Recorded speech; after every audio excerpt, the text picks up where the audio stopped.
Hello दोस्तों, examination classes में आपका स्वागत है। आज मैं आप लोगों के लिए Allahabad university non teaching recruitment 2024 दोस्तों 2 दिन बाद है, उसमें मैं जीके का पोर्शन लेके उपस्थित हुआ हूँ। हाँ दोस्तों, जीके का पोर्शन दोस्तों 70% आता है और हिंदी 15% और इंग्लिश दोस्तों 15%। टोटल 100 क्वेश्चन आएंगे आपके और हर एक 2 नंबर के रहेंगे दोस्तों, मीन्स 200 मार्क्स के आएंगे और 1/4 की निगेटिव मार्किंग, एक ध्यान रखिएगा।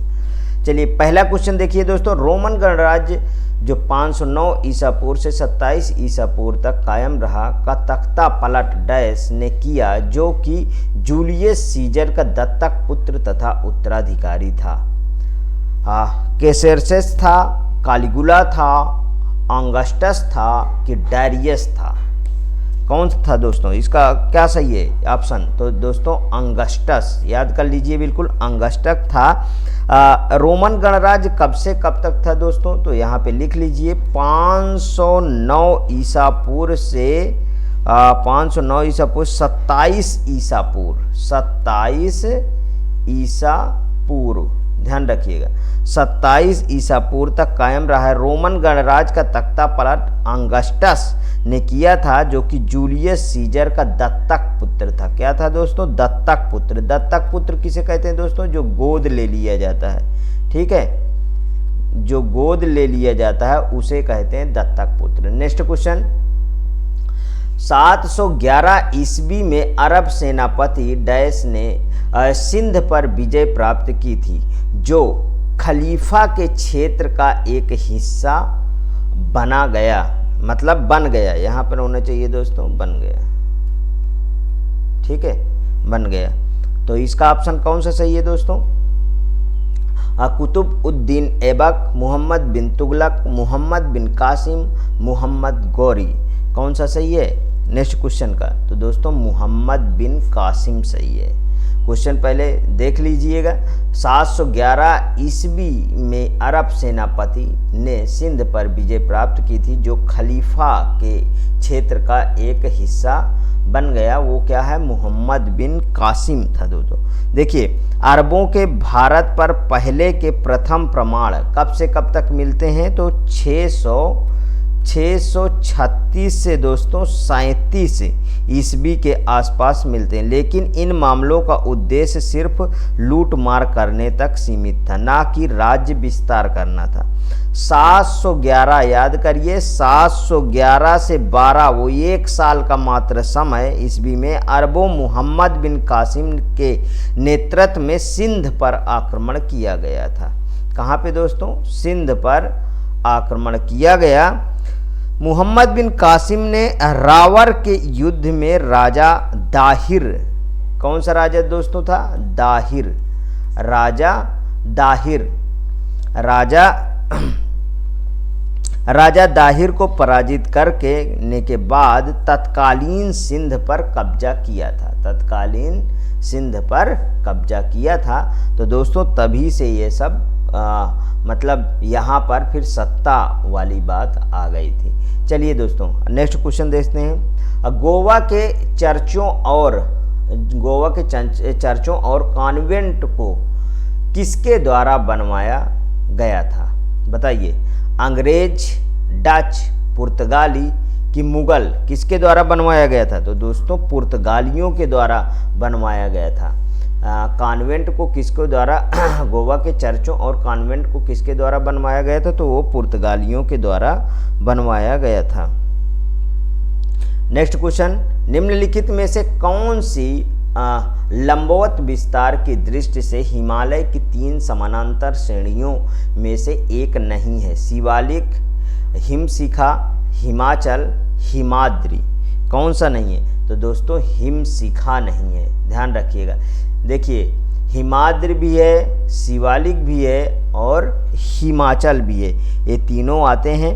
अगर मैं इसकी डिटेल देता हूं दोस्तों, तो देखिए प्रमुख समानांतर श्रेणी कौन कौन सी हैं? ट्रांस हिमालय, आप नाम सुने होंगे, ट्रांस हिमालय, और बृहद हिमालय, बृहद हिमालय, ट्रांस हिमालय दोस्तों हिमालय के उत्थान से पहले भी ट्रांस हिमालय था, ध्यान रखिएगा। बृहद हिमालय को ही सर्वोच्च हिमालय कहते हैं। और एक है दोस्तों मध्य हिमालय, मध्य हिमालय को लघु हिमालय या हिमाचल कहते हैं। तथा दूसरा है सबसे लास्ट में दोस्तों शिवालिक हिमालय, ठीक है, शिवालिक हिमालय। ट्रांस हिमालय के निर्माण हिमालय के बनने से पूर्व हो चुका था दोस्तों, ठीक है। यह हिमालय की 3 समानांतर श्रेणियों में से एक नहीं है।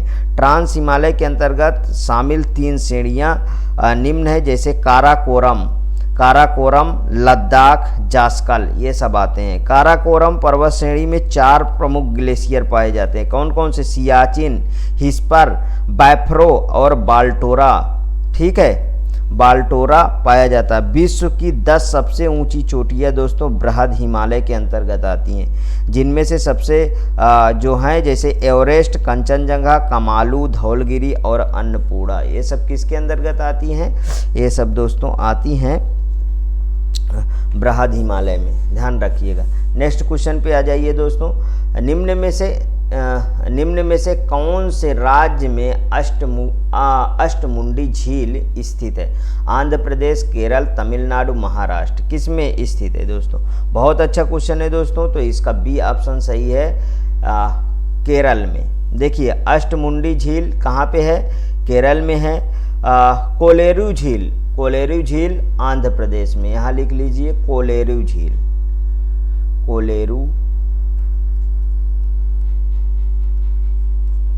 झील आंध्र प्रदेश में है दोस्तों। मणिपुर में लोकटक झील है, अच्छी तरीके से जानते हैं, ठीक है। और महाराष्ट्र में लोनार झील है, लोनार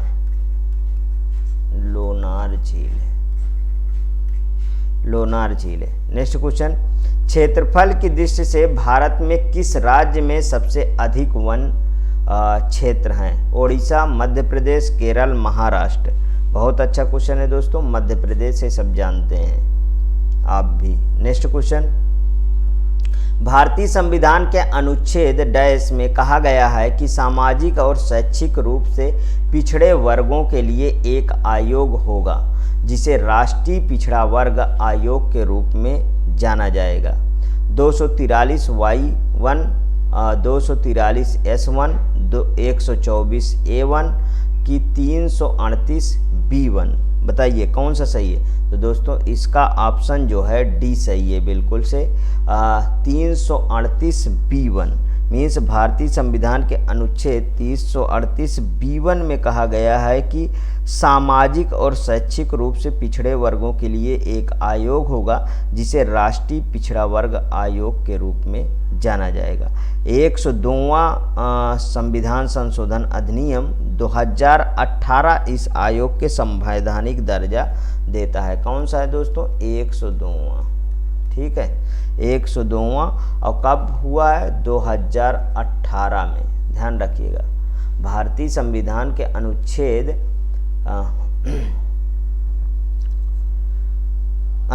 कौन सा है दोस्तों? 169 लिख लीजिए। 169 के अनुसार राज्य में विधान परिषद की स्थापना, फिर इसमें जो भरा जाएगा उसको लिख लीजिए 338B1, ठीक है, की स्थापना एवं समाप्ति का प्रावधान है। विधान परिषद थोड़ी सी गड़बड़ी हो गई है, उसके लिए मैं माफ़ी चाहता हूँ। इसमें दोस्तों जो है इसको, हाँ ठीक है, ये सब यहाँ पे इसको हटा दीजिए बस, ठीक। 338 मीन्स भारतीय संविधान के 338B1 में कहा गया है कि सामाजिक और शैक्षिक रूप से पिछड़े वर्गों के लिए एक आयोग होगा, जिसे राष्ट्रीय पिछड़ा वर्ग आयोग के रूप में जाना जाएगा। नेक्स्ट क्वेश्चन, विधान परिषद के अध्यक्ष होते हैं, नेक्स्ट विधान परिषद के सदस्यों द्वारा निर्वाचित, मुख्यमंत्री और उनके मंत्रिमंडल द्वारा निर्वाचित, उस राज्य के मुख्यमंत्री द्वारा नियुक्ति और उस राज्य के राज्यपाल द्वारा नियुक्ति। तो कौन सा सही है दोस्तों? इसका पहला ऑप्शन बिल्कुल सही है, विधान परिषद के सदस्यों द्वारा निर्वाचित। ये होता है दोस्तों 169, अनुच्छेद 169। ठीक है, ऊपर का नीचे लिख गया था। नेक्स्ट क्वेश्चन, भारत के संविधान में निम्नलिखित में से कौन सा संशोधन भारत के आधार पर भारतीय राज्यों के पुनर्गठन को संवैधानिक रूप से बदलने के प्राथमिक उद्देश्य के साथ पारित किया गया था? 10वां संशोधन, 7वां संशोधन, चौथा संशोधन, छठा संशोधन? कौन सा सही है दोस्तों? 7वां संशोधन है दोस्तों। 7वां संशोधन कब हुआ था? 1956, याद कर लीजिए। 1956 भाषा के आधार पर भारतीय राज्यों का पुनर्गठन संवैधानिक रूप से बदलने प्राथमिक उद्देश्यों के साथ पारित किया गया था। नेक्स्ट क्वेश्चन, भारतीय अर्थव्यवस्था का वैश्वीकरण क्या प्रदर्शित करता है? बाह्य ऋण से वृद्धि, दूसरे देशों के साथ आर्थिक संबंध में कम से कम हस्तक्षेप करना, विदेश में नया व्यापार शुरू करना, आयात प्रतिस्थापन करने के लिए सरल योजनाएं लाना? कौन सा सही है दोस्तों? तो इसका बी ऑप्शन बिल्कुल सही है दोस्तों। दूसरे देशों के साथ आर्थिक संबंध में कम से कम हस्तक्षेप करना, यही दोस्तों बिल्कुल सही है। दूसरे देशों के साथ आर्थिक संबंध में कम से कम हस्तक्षेप करना, ठीक, ये बिल्कुल करेक्ट है। नेक्स्ट क्वेश्चन, एनपीसीआई का पूर्ण क्या है? जो कि भारत के सभी खुदरा भुगतान प्रणाली के लिए एक अम्ब्रेला संगठन है। Non cash payment co operating inc, non cash payment corporation, national payments corporation of India, net payment company inc? कौन सा सही है? कौन सा सही है दोस्तों? इसका दोस्तों सी ऑप्शन बिल्कुल सही होगा। और पहले 55 का कौन सा सही था? बी ना, ठीक। NPCI, NPCI national payment corporation of India, national payment corporation of India जो भारत के सभी खुदरा भुगतान प्रणाली के लिए एक अम्ब्रेला संगठन है। नेक्स्ट क्वेश्चन, मनरेगा, मनरेगा के अंतर्गत किसी ग्रामीण निर्धन व्यक्ति को अधिकतम कितने दिन तक रोजगार मिल सकता है? मनरेगा के अंतर्गत बताइए। 180 दिन, 120 दिन, 100 दिन, 90 दिन? तो दोस्तों 100 दिन मिल सकता है। किसी अधिकतम कितने दिन तक रोजगार मिल सकता है? वो 100 दिन आराम से मिलेगा, ध्यान रखिएगा। और ये दोस्तों एक तरीके की कहा जाए बेरोजगारी, भुखमरी, गरीबी, ये सब से निजात पाने के लिए ऐसा लाया गया था। और ये कहा जाए तो दोस्तों डॉक्टर मनमोहन सिंह ने 2 फरवरी 2006 को आंध्र प्रदेश के अनंतपुर जिले से इसका शुभारंभ किए थे, ध्यान रखिएगा। और वर्ष 2009 में जो राष्ट्रीय ग्रामीण रोजगार गारंटी अधिनियम मनरेगा जो कि 2005 में बना था, उसी का नाम औपचारिक रूप से मनरेगा कर दिया गया था। मीन्स 2005 में क्या था? मनरेगा था, फिर 2009 में मनरेगा का प्रावधान कर दिया गया। इस योजना के प्रत्येक वर्ष किसी भी ग्रामीण परिवार के उन वयस्क सदस्यों को 100 दिन का रोजगार उपलब्ध कराती है, जो प्रतिदिन 220 रुपये दोस्तों मिलते थे। कितना दोस्तों? 220 रुपये की मजदूरी पर सर्वाधिक कार्य संबंधी अकुशल श्रम करने को तैयार रहते थे, ध्यान रखिएगा। नेक्स्ट क्वेश्चन, ओलंपिक रिंग पहली बार सार्वजनिक रूप से डैश में प्रस्तुत किए गए थे? 1933, 1917, 1913, 1937 में? तो कौन सा इसका ऑप्शन सही है दोस्तों?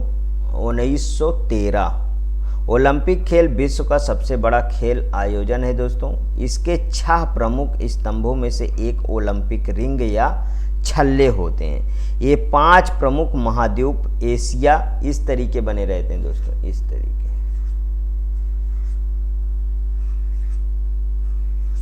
ये ध्यान रहने महाद्वीपों एशिया, यूरोप, अफ्रीका, ऑस्ट्रेलिया और अमेरिका तो दर्शाते हैं। इन छल्लों को पियरे डी कोबर्टिन ने डिजाइन किया था, जिन्हें आधुनिक ओलंपिक गेम्स का सह संस्थापक माना जाता है।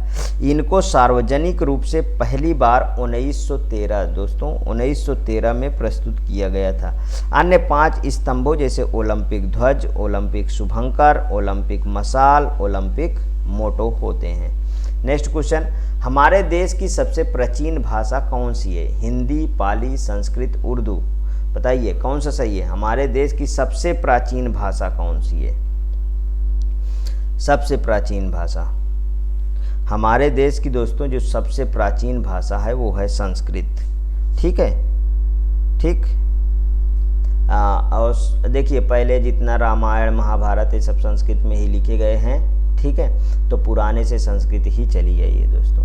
नेक्स्ट क्वेश्चन, 1928 में किसने खोज की थी कि जब रंगीन प्रकाश की किरण किसी द्रव में प्रवेश करती है तो उस द्रव द्वारा प्रकीर्णित प्रकाश का एक हिस्सा अलग रंग का हो जाता है?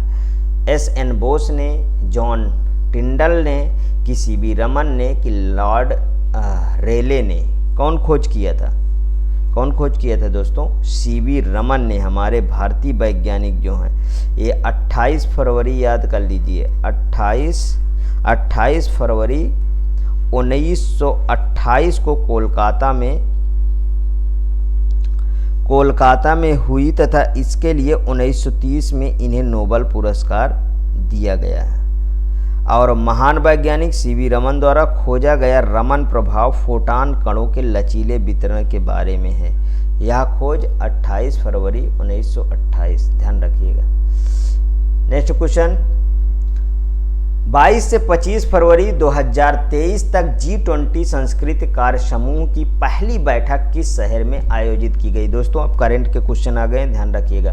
खजुराहो में, याद कर लीजिए बिल्कुल, खजुराहो में। नेक्स्ट क्वेश्चन, फरवरी 2023 में 7 वर्षीय प्रिंस किस देश के पहले डिजिटल नागरिक बने हैं? England, Ireland, Thailand, Bhutan? किसके हैं दोस्तों? तो भूटान के, ध्यान रखिएगा।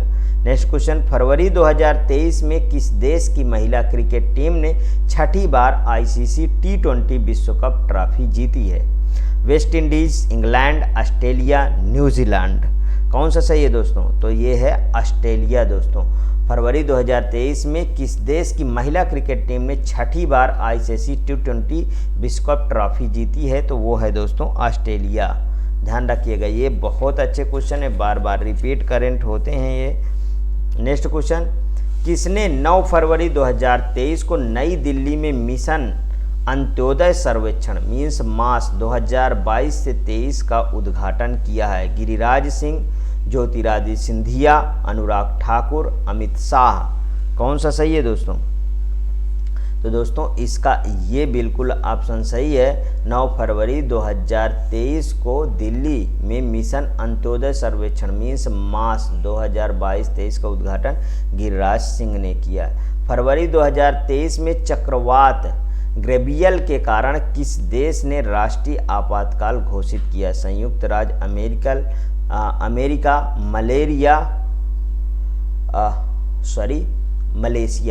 Malaysia, New Zealand, Thailand? कौन सा देश घोषित किया? फरवरी 2023 में चक्रवात ग्रेबियल के कारण किस देश में राष्ट्रीय आपातकाल घोषित किया गया है? तो वो है दोस्तों न्यूजीलैंड, ध्यान रखिएगा, न्यूजीलैंड ने घोषित किया था। ये रहा दोस्तों आज के क्वेश्चन। दोस्तों बहुत अच्छे क्वेश्चनों का कलेक्शन है। यदि आपको अच्छा लगे तो प्लीज़ और प्लीज़ मेरे एग्जामिनेशन चैनल को आप सब्सक्राइब कर लीजिए, मेरा वीडियो लाइक करिए, ज़्यादा से ज़्यादा दोस्तों में शेयर करिए। हाँ, अपनी प्रतिक्रिया कमेंट बॉक्स में जरूर प्रस्तुत कीजिए। ओके दोस्तों, थैंक यू।